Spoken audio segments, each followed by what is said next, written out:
So can you help us out? How does fibroid form? Why would a woman develop fibroid? What is the whole process of the formation of fibroid? Okay. Thank you very, very much. Fibroid is one of the tumors of the, just like a growth. When you say growth, something that like a swelling, you know, something that grows from a particular part of the body. But this part of the body where this tumor grow is the female genital tract, the womb itself. So it's good to know that fibroid is just a disorder you find only in women.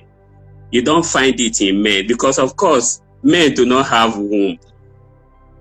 So it's a problem of women, and it's very common. It's a very common problem, which is usually underestimated, because it's been said that over 70% of the women you see have a uterine fibroid. And of those 70%, only about 20 to 30% will come to you with complaint. So almost for every woman you see, most of them will have, just even if it's a small fibroid seedling, they will have it. But just a fraction of this, like, 2 in every 5 people that will come to you with complaints that they are having symptoms of that uterine fibroid. Now, yes, sir. The real cause of this fibroid is still unknown. What usually triggers that first swelling to begin to form inside the womb is still unknown. But there are predisposing factors. There are certain things that we somehow make a woman to have some of this, for some of this fibroid to grow in the womb of some of these women. One of it is genetic. If you have a family member, like your mom had a fibroid, your sister had a fibroid, you had a twin who had a fibroid, somebody who is in that your lineage that had a fibroid, the chances that you may also have it is there. Now, racial predisposition. Blacks are more likely to develop fibroid than white women. There's also this racial predisposition. There are other predispositions. Now, women who are in their reproductive age group are usually ladies who are between the age of 15 to 49 years of age. Because of the influence of hormones, fibroid growth is triggered by certain hormones. And these hormones basically are either estrogen or progesterone. These are 2 major hormones that are elaborated in female. Now, what happens with this hormone? They potentiate the subsequent growth of the fibroid, along with some other growth factors, which I'm going to mention later. But the growth of this fibroid is very hormone dependent. That is why the disorder, the disease, is not common in women after the age of menopause. When a woman enters her menopausal age, you see that the woman does not begin to grow fibroid. If a woman has a mass, a swelling on the womb after age of menopause, a doctor should not be thinking that that woman has a fibroid. It's better to explore other possibilities than to start thinking that that woman has a fibroid. It's also not common or almost not found in women before they start seeing their period. That's why you don't find it in younger children. So because at that age, this hormonal milieu is very low. The estrogen and progesterone levels are low, so you can't find it in younger children like that. Although some very rare cases have been reported in smaller children, but it's not common to find in such ages. Same thing applies to women who are obese. Women who are obese also have a very high chance of developing uterine fibroid. Why? Because they elaborate a lot of hormones, estrogen and progesterone. And what happens is that those excess fats they have seems to be undergo a process they call aromatization. And once that happens, you have more estrogens flowing in the system. And of course, the fibroids, even when they have been very little, will begin to grow. And that's one of the factors. Another factor that people also consider is some level of pelvic infections.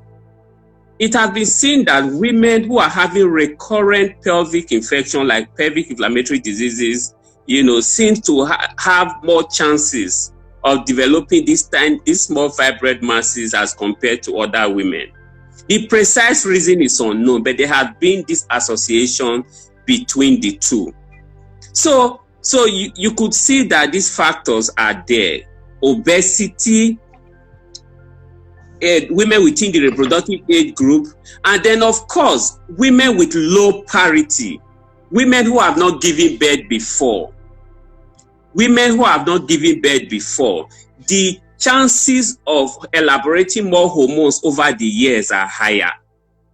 So a woman who has no child at all is more likely to grow more fibroid as compared to a woman who has had 3 kids, 4 kids, 5 kids, and all that.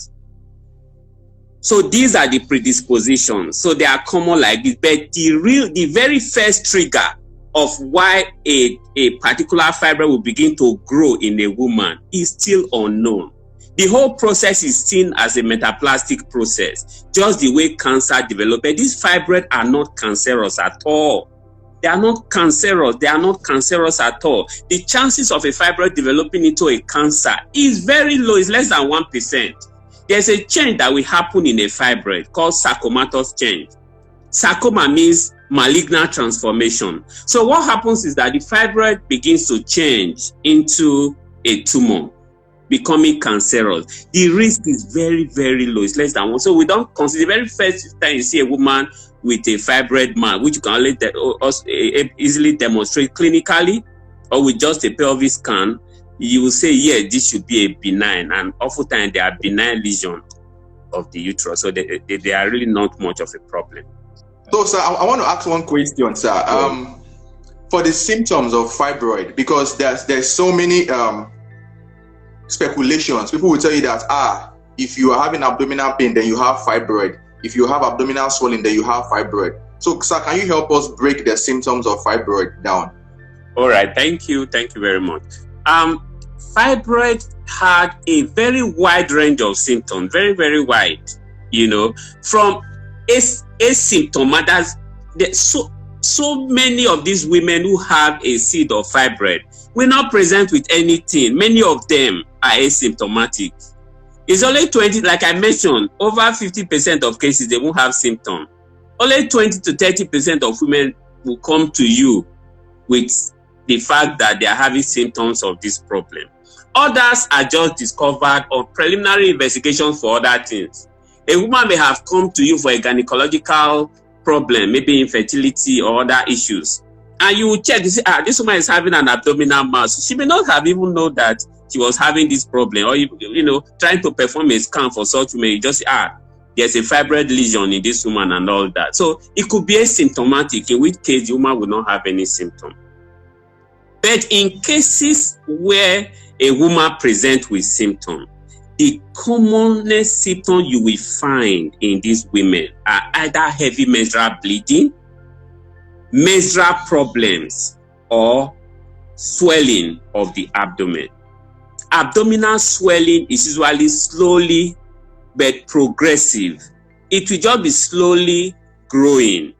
Sometimes, at the initial phase of the woman developing the fibroid, the woman may just observe a little mass around her suprapubic region. Then over the years, you may notice that the mass is beginning to grow. From that suprapubic region, is growing upward, now around the navel area, now growing up, occupying a larger part of the tummy. So this all happens, for the masses. Then for the heavy menstrual bleeding, the woman begins to complain of heavy menstrual bleeding. Bleeding becomes very heavy at every time of the cycle. The cycle is regular. If she sees her flow every 28 days of the cycle, she still sees it like that. But as against the previous flow where she uses just one sanitary pad, maybe two strip of pad per day, she now uses up to say 5, up to 6, up to 7. And sometimes a period that was just lasting for 3 to 4 days now begin to last up to 7 days. It's what we call menorrhagia. Is one of the commonest complaints, commonest symptoms you will have in these women with uterine fibroid. It's very common, and sometimes they can bleed so heavily that they now become dizzy because they have anemia, their blood level is low, so and all that. So it happens. Now, the other problems that may come from the complaint they may give when they come to your clinic are those pressure effects. The symptoms that come with the effect of the fibroid. One is pain. There are certain reasons why a woman with uterine fibroid will have pain. One, the fibroid could outgrow its blood supply and begin to degenerate. There are different types of degeneration. It could be atrophic, it could be hyaline, could be red degeneration, which you will find in pregnancy, calcific degeneration. There are many, but in each of these degeneration, the woman will feel pain because the fibroid has outgrown its blood supply. That's on one hand.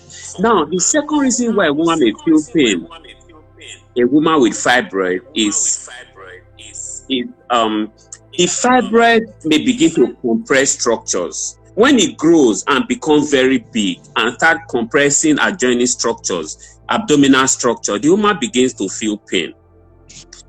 And then the other symptoms is the fibroid may become infected. When the fibroid is infected, the woman can also feel pain. And then some fibroid can grow and then form a stalk. When you have a fibroid that have grown and have formed a stalk, it can get twisted, what we call torsion.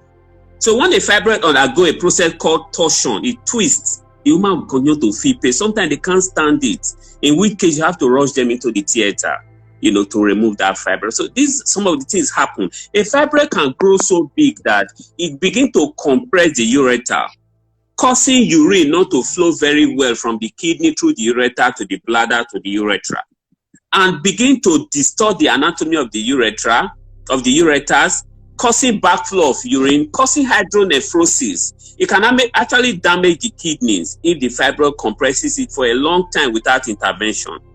Outside that, because of the continuous compression, you could have what we call stasis. Stasis can occur and the woman begins to have recurrent urinary tract infection.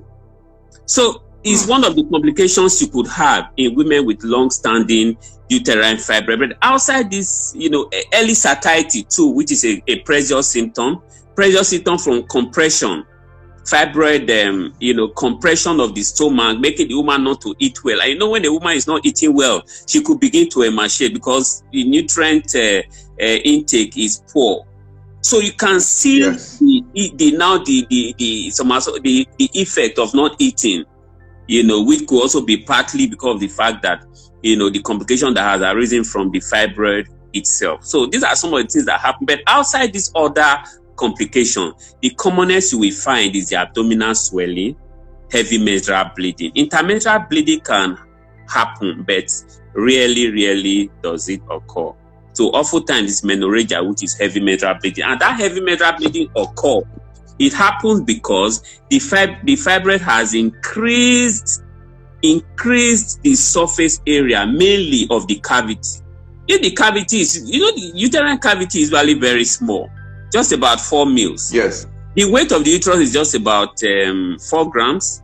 Yes, with a volume of about 4 mils. So you can imagine that a cavity increases so much. For some can be over 1,000 mils.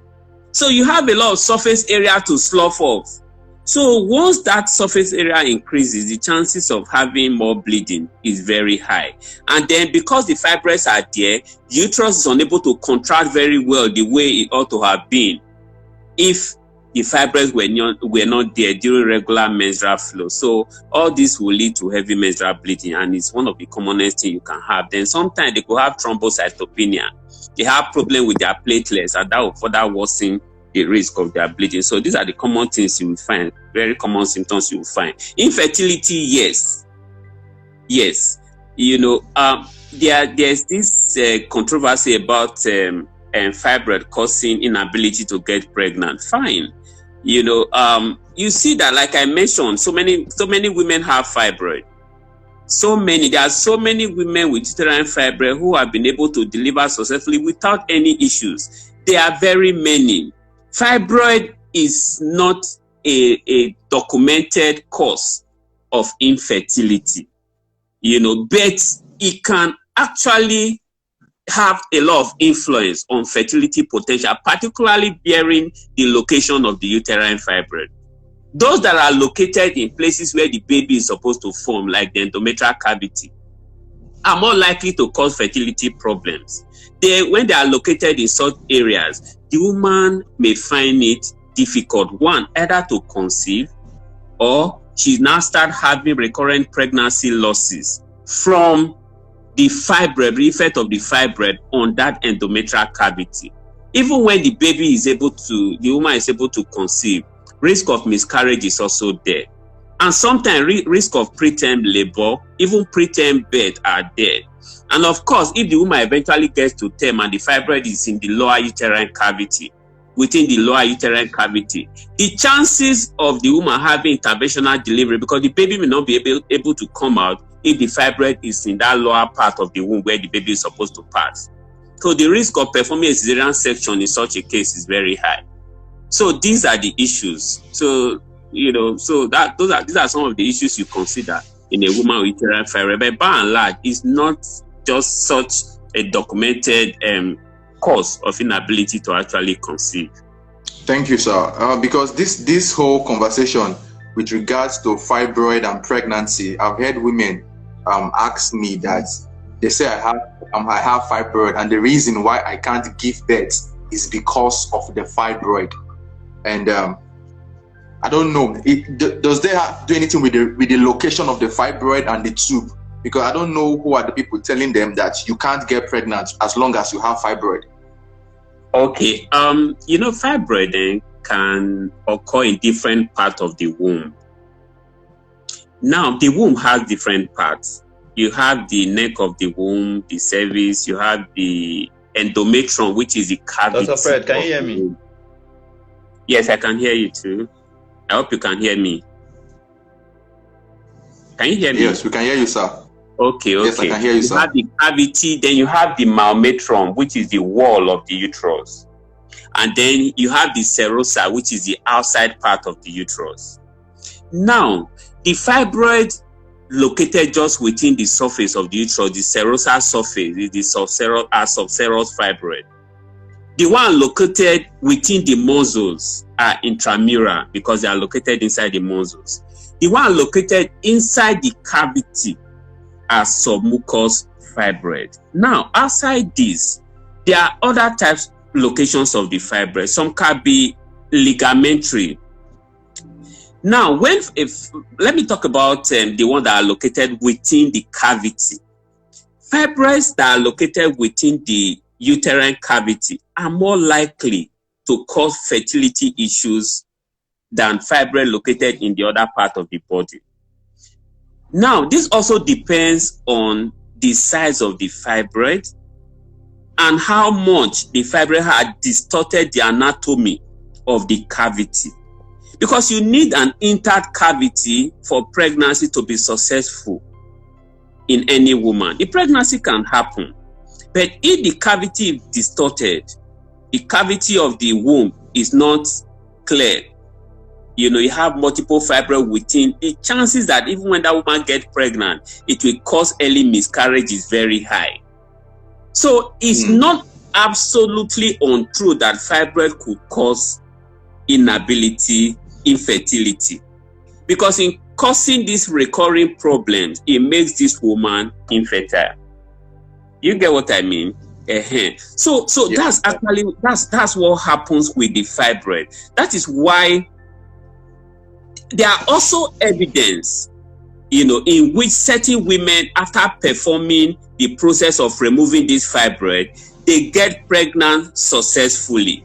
So it's very important that in a woman, you're unable to see other causes of inability to get pregnant. You're unable to see other causes of inability to get pregnant other than the fibroid you are seeing, for you to intervene and remove those fibroids. Inability to get pregnant is a couple problem. It's not just the woman's problem. It's a couple problem. It could either be coming from the man in over 35% of cases. These days, we're having more male having, causing infertility in women. It could be coming from the man. It could also be coming from the woman. It could be due to hormonal factors in the woman. The woman has hormonal problem, anovulatory cycles, polycystic ovarian disease, and all that. It could come from the fact that her tubes are blocked. Is having bilateral tuber blockage, or the fact that the endometrial cavity is compromised, like you're having multiple lesions, polyp, fibroid, and all that within the endometrial cavity. So it could be a uterine factor. It could be even a cervical factor. A woman could have recurrent pregnancy losses from incompetent cervix. So it's not just the fact, it's not just focusing attention on the woman alone. A woman could have fibroid, but the husband has a very low sperm count or can't even produce sperm. So even when you are trying to investigate the reason why a woman is unable to get pregnant, and you are seeing the obvious that the fibroids are there, it's also very important to also evaluate the man to be sure that the sperm is adequate and is fine, is able to fertilize the egg of the woman. And also the fact that the woman does not have any other factor such as tuber blockage, or the woman does not have factors like hormonal and ovulatory problems and all that, rather than just focusing attention on the fibroid alone. When you are now unable to see other causes of the problem, you can now calm down and say, okay, probably it's this fibroid that is causing this problem. And also let me consider the location of this fibroid. It's possible that this is the problem this woman is having. So particularly those with unexplained infertility, if there's any cause to find that the woman has a myoma, a fibroid, particularly when it's submucous, all efforts must be made to remove that fibroid, because it can actually help, potentiate or facilitate the chances of the woman getting pregnant. Certain fibroid can even kink the tube. Some fibroid can kink the tube. There are certain fibroid that are located within, that are ligamentary, that are located within the corner end of the uterus and all that. They can kink that tube, and even when you try to see whether the tubes are patent, you may not be able to know. So fibroid can be a significant factor when you are dealing with female factor infertility, particularly when you can't really trace or find any other cause, any other factor that is causing the inability for the woman to get pregnant. So you must identify that fact and sort out the fibroid. My own question is, sir, there are different treatments for fibroid, which I think you will tell us. So I think when you are telling us about the different treatments for fibroid, one of the treatment most people do in this part of our country is surgery. Let me just use a normal word everybody will understand: surgery. And I also want you to tell us factors, things that we need to see before we say yes, we must do surgery for this patient. I know that most people that they can just go to the hospital, and when they say they have fibroid and they start crying, hey, surgery, or the doctor will just be hammering, you are going to do surgery, even when maybe you are not even supposed to do anything for that woman at that time. So please, can you tell us the treatment and also factors that will make us really say yes this month? Thank you very much. Thank you very much. Now, I was talking about the symptomatology. I said there are many women with fibroid, but they don't have any symptom. Over 50% of women with uterine fibroid. For such women, you don't do anything. It's expectant. You just reassure them and tell them to go. That even the procedure of you trying to treat will cause more problems to them.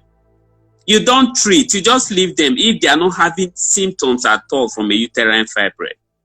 except you feel that the masses are becoming so huge that it may probably cause problems to the woman, then you can just, you know, find a way to intervene, you know, the minimal way you could intervene.